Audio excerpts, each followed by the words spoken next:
하나님의 말씀은 요한복음 17장 20절부터 26절 말씀이 되겠습니다. 요한복음 17장입니다.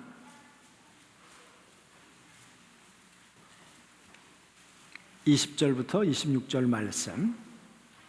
내가 비옵는 것은 이 사람들만 위함이 아니요 또 그들의 말로 말미암아 나를 믿는 사람들도 위함이니, 아버지여, 아버지께서 내 안에 내가 아버지 안에 있는 것 같이 그들도 다 하나가 되어 우리 안에 있게 하사 세상으로 아버지께서 나를 보내신 것을 믿게 하옵소서. 내게 주신 영광을 내가 그들에게 주었사오니 이는 우리가 하나 된 것 같이 그들도 하나가 되게 하려 함이니이다. 곧 내가 그들 안에 있고 아버지께서 내 안에 계시어 그들로 온전함을 이루어 하나가 되게 하려 함은 아버지께서 나를 보내신 것과 또 나를 사랑하심 같이 그들도 사랑하신 것을 세상으로 알게 하려 함이로소이다. 아버지여, 내게 주신 자도 나 있는 곳에 나와 함께 있어 아버지께서 창세전부터 나를 사랑하심으로 내게 주신 나의 영광을 그들로 보게 하시기를 원하옵나이다. 의로우신 아버지여, 세상이 아버지를 알지 못하여도 나는 아버지를 알았사옵고 그들도 아버지께서 나를 보내신 줄 알았사옵나이다.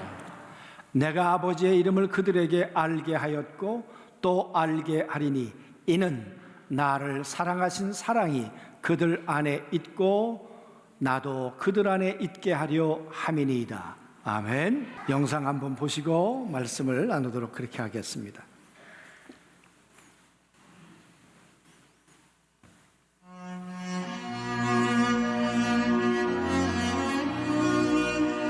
인도 잔스카 지역의 아버지들은 영하 20도의 혹한 가운데 일주일이 넘는 위험한 얼음길을 걸어서 자녀를 학교에 데려다 주어야 합니다.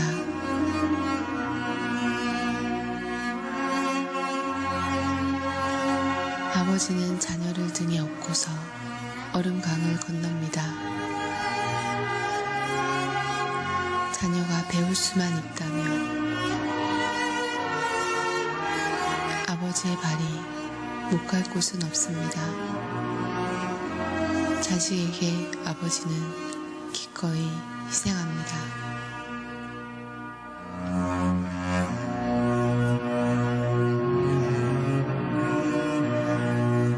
아버지가 없어서 70이 넘은 할아버지가 그 등에 손주를 업고서 얼음강을 건넙니다.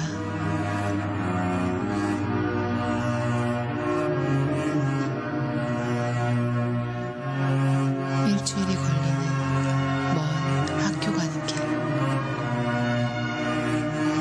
온몸에 상처가 나고 힘이 겹지만 영하 20도의 혹한의 날씨 앞에 아버지는 다시 맨살이 됩니다.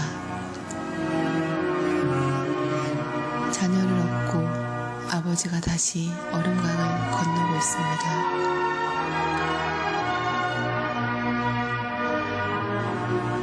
자녀를 위해서 걸어오신 아버지의 다리를 보았으니까 아버지의 걸음 속에 자녀의 길이 있고 아버지의 눈은 자녀에게서 떠나지 않습니다. 자녀가 믿고 맡길 수 있는 손은 아버지의 손입니다. 현대는 아버지를 잃어버린 세대가 아닐까. 현대는 아버지의 모습이 사라진 세대는 아닐까. 아버지의 이름과 자녀의 이름은 생명고리입니다. 아버지의 마음은 자녀의 공간입니다.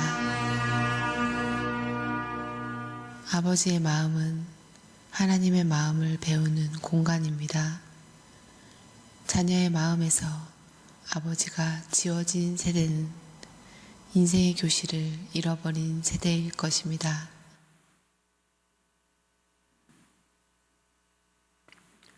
사랑하는 성도 여러분,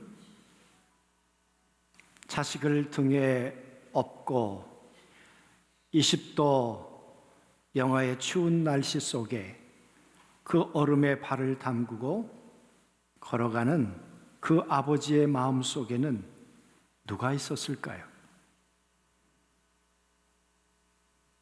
오직 자식이 그 가슴 속에 있지 않았겠습니까? 자식의 미래, 자식의 꿈, 그것을 아버지는 가슴에 품고 등에 자식을 업고 찬 얼음물에 발을 담그었을 것입니다. 저 자식들 가운데 얼마나 많은 자식들이 저 아버지의 마음을 가슴에 새겼을까요? 얼마나 많은 자식들이 아버지의 마음을 자기 마음속에 담고자 했을까요?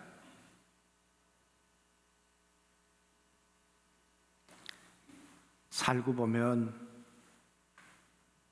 자식은 죄인이라는 것을 알게 되는 것 아닙니까? 부모의 마음을 안들 얼마나 알겠으며 우리를 사랑하시는 하나님을 안들 얼마나 알겠습니까? 내가 병들었을 때, 내가 약해졌을 때, 내가 실패하였을 때 가슴에 품고 나보다 더 많은 가슴앓이를 하셨을 그 아버지, 그 어머니, 은혜는 기억 속에 있다고 했는데 어쩌면 우리는 기억을 상실하고 살아가고 있기 때문에 아버지를, 어머니를 잃어버린 세대가 되어가고 있는 것은 아닌가.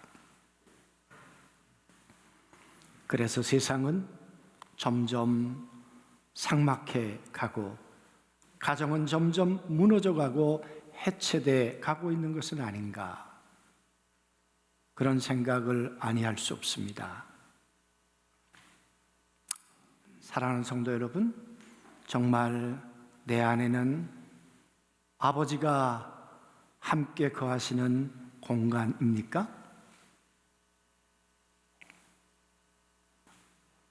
아버지가 담그었던 그 발을 한 번쯤 생각해 보고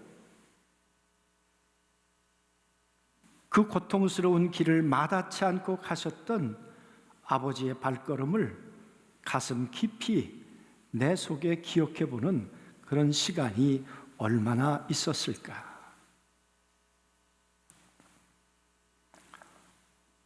그렇지 않은 사람도 많이 있겠지만 많은 사람들, 대부분의 사람들이 부모를 떠나 보내시고 난 다음에야 후회를 한다고 하지 않습니까? 오늘 어쩌면 저도 그렇고 우리 모두도 별반 다르지 않는 그런 삶을 살고 있는 것은 아닐까. 그런 면에서 우리 자신들을 돌아보았으면 좋겠고요. 오늘 하나님의 아들 예수 그리스도는 아버지와 어떤 관계를 설정하고 어떻게 사셨을까? 오늘 예수님은 이렇게 말씀하셨습니다. 나는 아버지를 나타내었습니다. 그는 자기 자신을 나타내지 않고 아버지를 이 세상 가운데 나타내었습니다. 어떻게 사셨길래 예수님은 당신의 짧은 33년이라고 하는 세월을 통해 그 시간 속에서 보이지도 않는 하나님의 아버지를 드러내는, 나타내시는 삶을 사셨을까? 그리고 말씀하십니다. 그게 잘 사는 길이었다. 그리고 이 땅에 살아가는 우리들에게도 그게 잘 사는 길이다. 당당히 말씀하고 계시는 거죠. 사랑하는 성도 여러분, 우리 속엔 무엇을 담고 있느냐가 무엇을 나타내느냐를 결정하지 않겠습니까? 마태복음 12장에 예수님의 제자들이 밀밭 사이로 가다가 배가 고팠던지 밀을 훑었습니다. 그랬더니 바리새인들이 말하기를 안식일 날 하지 못할 일을 왜 하는가? 그때 예수님이 많은 대화 끝에 이런 이야기를 하셨습니다. 너희는 쌓은 선에서 선을 내고 쌓은 악에서 악을 내느니라. 너희 속에다가 무엇을 쌓아두고 사는가? 너희 속에 무엇을 담고 사는가? 무엇을 저장하고 사는가? 그 말은 너희 속에 무엇이 있는가? 그것이 너희를 향해 밖으로 나오게 된다는 거예요. 여러분, 하나님의 아들 예수 그리스도는 당신 안에 무엇을 채웠길래 하나님을 나타내는 삶을 사셨을까 그 말이에요. 예수님의 삶의 모든 과정을 한번 생각해 보면 예수님은 이렇게 출발하셨습니다. 빌립보서 말씀에 바울은 이렇게 예수님을 말씀하고 계시는데 하나님과 동등됨을 취할 것으로 여기지 않으셨다. 그 말은 동등할 수 있었다는 거예요.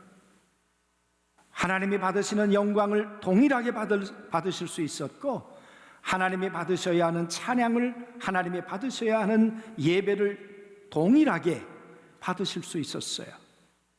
그러나 자기를 비워 스스로 종의 자리로 내려오셨다. 우린 요한복음을 시작하면서 말씀이 육신이 되어 이 땅 가운데 오셨던 예수 그리스도는 하나님과 함께 계셨다라는 말씀을 했습니다. 이 함께라는 말이 하나님과 함께 with God이 아니고 하나님을 향한 방향의 문제였다 말씀드렸습니다. 하나님을 우두머리로 모시면서 그 하나님 아래에 하나님을 바라보고 계셨던 분 예수. 그 예수님은 하나님 앞에서 자기를 비우셨다 그랬어요. 자기의 받아야 될 모든 영광과 하나님이 받으셔야 될 모든 찬양을 다 내려놓으시고 비우셨다. 어리석은 일 아니신가요? 하나라도 더 가져야지. 하나라도 더 취해야지. 왜 비우려고 하십니까? 그런데 오늘 예수님은 자기를 비워 종의 형체를 가지셨다. 예수님은 이 땅을 오시기 이전에 하나님 앞에서 그런 태도를 가지셨다 그랬어요. 그리고 그 예수님은 이 땅에 사람의 몸을 입고 오셨습니다. 그랬던 예수님은 33년을 사시면서 그 자세가 흐트러지지 않으셨다. 하나님 앞에서 늘 그 위치를 떠나지 않으셨다. 늘 하나님 앞에서 자기를 비우려고 하셨다는 거예요. 여러분, 비운다는 것이 쉽던가요? 내 이익, 내 자존심, 내 가치관, 내 이념, 내 성향, 이걸 비워놓는다는 것이 쉬우냐고요. 바리새인들은 왜 예수님과 갈등을 했습니까?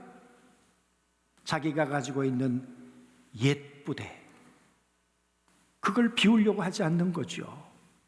새 부대만 준비된다면 얼마든지 세수를 나는 하늘로부터 채울 수 있는데, 그런데 옛 부대를 포기하지 못하는 거죠. 바리새인들만 그랬습니까? 우리 자신들은 옛 부대를 비우는 것이 쉽던가요?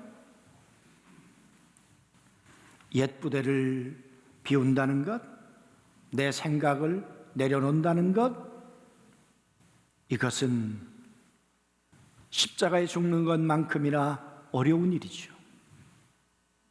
그러나 예수님은 그것이 당신의 삶의 자세였다고 말씀하고 있습니다.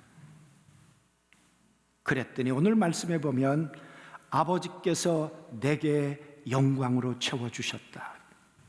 아버지를 위해서 비워놓았더니 그 빈 공간에 아버지께서 좌정하시면서 아버지의 영광을, 아버지의 성품을, 아버지의 능력을, 아버지의 가치관을 하나님께서, 아버지께서 아들에게 채워주셨다.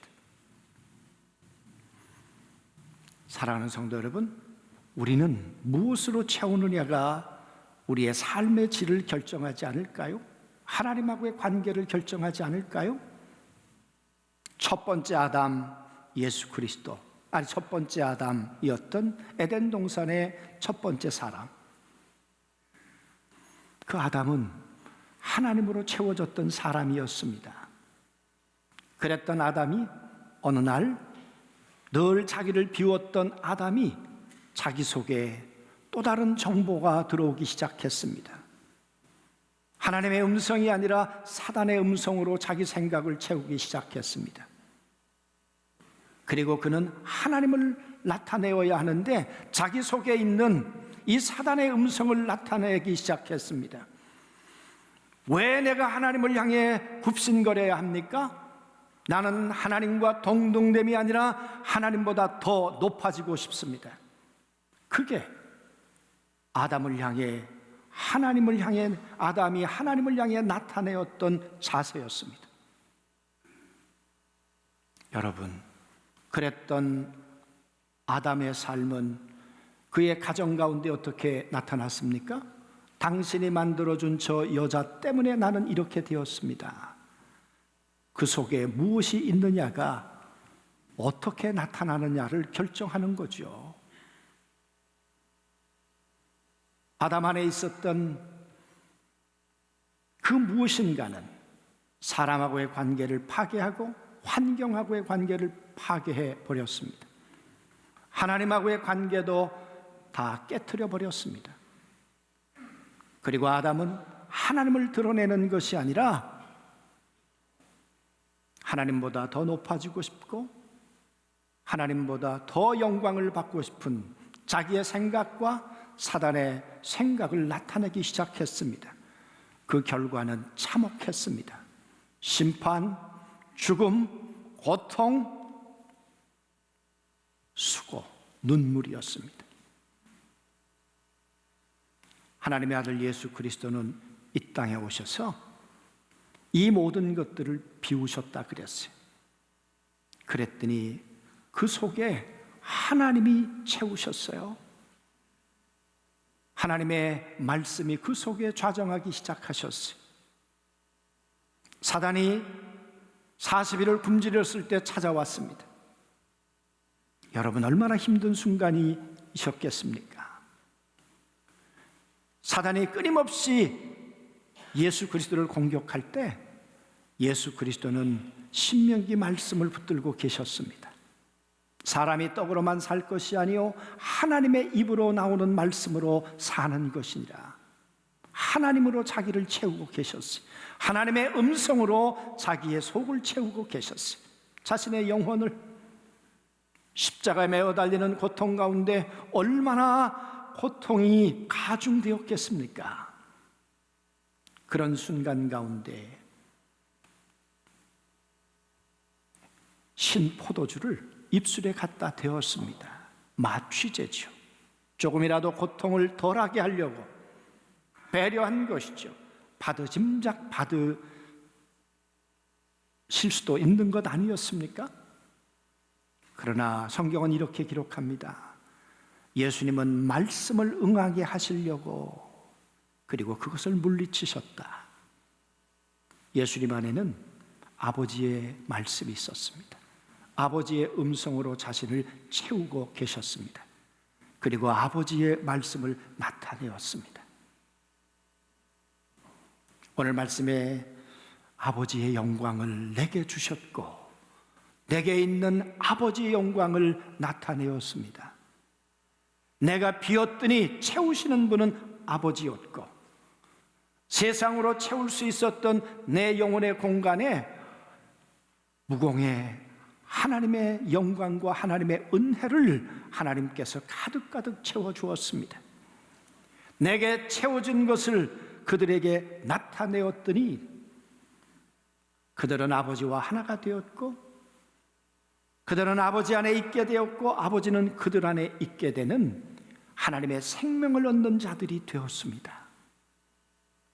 이것이 예수 그리스도가 살아가셨던 삶의 모습, 이 땅을 첫 번째 아담이 아니라 두 번째 아담으로 잘 사셨던 모습이라고 우리 가운데 말씀하고 계시는 거죠. 사랑하는 성도 여러분, 우리가 어떻게 살아야 잘 살겠습니까? 오늘 말씀을 예수님의 모습을 통해서 우리가 보면 하나님을 사랑한다는 것은 비움으로부터 시작합니다. 내가 채우고 있었던 것을 비워놓음으로. 사랑하지 않으면 내 것을 채우겠지만 사랑하는 자는 하늘의 것을 소망하며 비울 것입니다. 채워 있는 자에게는 하나님이 넣어주실 것이 없지요. 새 부대가 아닌데 어떻게 채우시겠습니까? 그러나 비워놓은 그 영혼의 공간, 그 속에는 하나님께서 채우시는 거죠.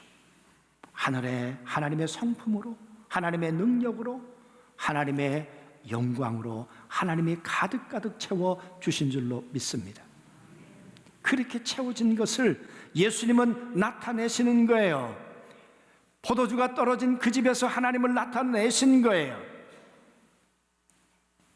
38년 된 병자에게 예수님은 하나님을 나타내신 거예요.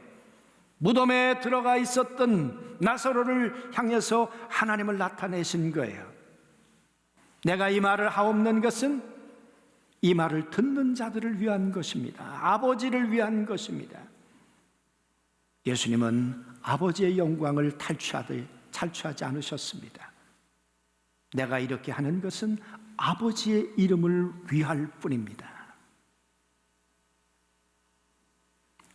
5,000명이 굶주리고 3일을 허덕이고 있을 때 이 세상에 아버지의 마음을 아는 사람이 없었습니다. 오늘 말씀처럼 이 세상은 아버지를 알지 못하지만 나는 아버지를 알았고, 그 굶주리는 자들을 향해 아버지가 가지고 계셨던 마음은 단장이 끊어지는 아픔, 궁휼함이었습니다.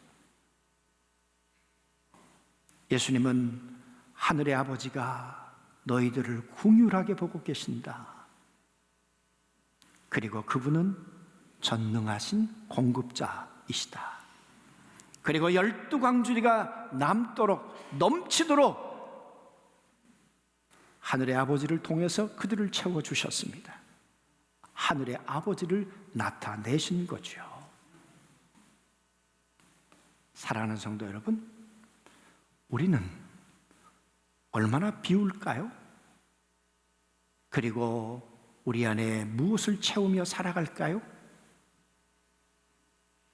그리고 우리는 무엇을 나타내며 살아갈까요? 무엇을 알게 하며 살아갈까요? 오늘 예수님은 나는 하나님을 나타낼 것이고 저들은 하나님을 알게 될 것입니다. 그 말은 하나님을 경험을 통해 알아가게 될 것입니다.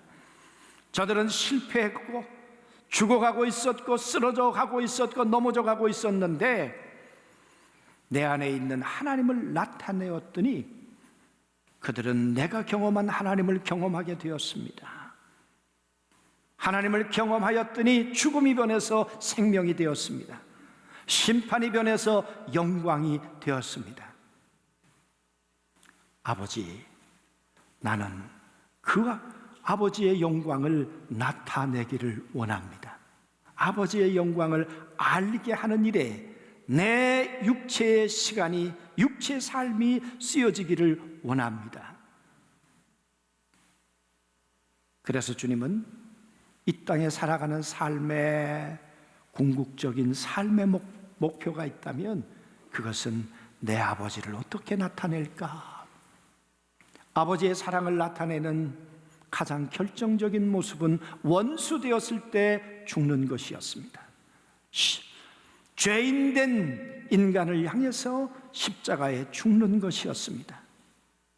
연약한 저들을 위해서 십자가에 죽는 것이 아버지의 마음이라 그랬습니다. 이 말씀을 요한복음 3장 16절에 예수님은 이렇게 말씀하셨습니다. 하나님이 세상을 이처럼 사랑해. 그게 아버지의 마음이야. 이것이 아버지의 심정이야. 사랑하는 성도 여러분, 육신의 아버지, 육신의 어머니도 마다치 않고 20도 영하의 저 물속에다가 발을 담그는데 하늘의 하나님께서 왜 그렇게 하지 않으시겠습니까? 자식은 무엇을 담아야 하는가? 우리 안에 그렇게 우리를 위해 십자가의 길을 가셨던 어머니의 마음, 아버지의 마음을 담아야 하지 않는가 그 말이에요. 예수 그리스도의 마음을, 하나님의 마음을 담아야 하지 않는가 그 말이에요. 그런데 아버지가 사라져가는 시대에, 하나님이 사라져가는 시대에, 은혜를 망각하는 시대에 그렇게 살아가고 있는 것이 제 자신이고 혹 우리들의 모습은 아닌가 그 말이에요. 어버이 주일에 내 가슴 속엔 아버지가 계시는가? 내 가슴 속엔 어머니가 계시는가? 나를 위해 걸어가셨던 어머니의 그 손길을, 아버지의 발길을 내가 생각해 보았는가? 십자가 그 길 위에 우리가 생명을 얻었던 것처럼 우리 부모님의 그 십자가의 고통이 오늘 나를 있게 했는데, 우리를 살게 했는데 우리는 잊고 사는 거지요. 이 어버이 주일에 나는 비우고 있는가? 비우면 사랑의 하나님은 하나님의 것으로 채우십니다. 비우면 채우세요. 내 안에 있는 것을 우리는 드러내며 산다고 했습니다. 첫 번째 아담처럼 하나님보다 내가 더 높아지겠습니다. 사단의 음성을 나타낼 수도 있지만 하나님의 아들 예수 그리스도는 동등될 것을 취하지 아니하시고 자기를 낮추시는 그런 모습을 통해 하나님을 이 세상 가운데 나타내셨다고 말씀하고 있는 것이죠. 여러분, 우리는 어떤 길로 가고 있습니까? 하나님과 함께 걸어가는 길, 오늘 예수님은 우리 가운데 이렇게 말씀하십니다. 나는 비웠어. 그랬더니 그분이 채우셨어. 그리고 나는 그분의 심정과 그분의 능력과 그분의 가치관을 드러냈어. 그랬더니 하나님과 하나가 되고 이 세상은 생명을 얻어서 다시 살게 되더라고. 이게 잘 사는 길이야. 이게 자식으로 사는 길이야. 오늘 이 말씀을 우리 가운데 하고 계시는 것이죠. 어버이 주일에 우리가 어떻게 살아가고 있는가를 우리 자신들을 돌아보며 비우고 채워서 육신의 부모님의 마음도 드러낼 뿐만 아니라 우리 하늘의 아버지도 나타내는 복된 주의 자녀들이 되시길 주의 이름으로 축원합니다. 아멘.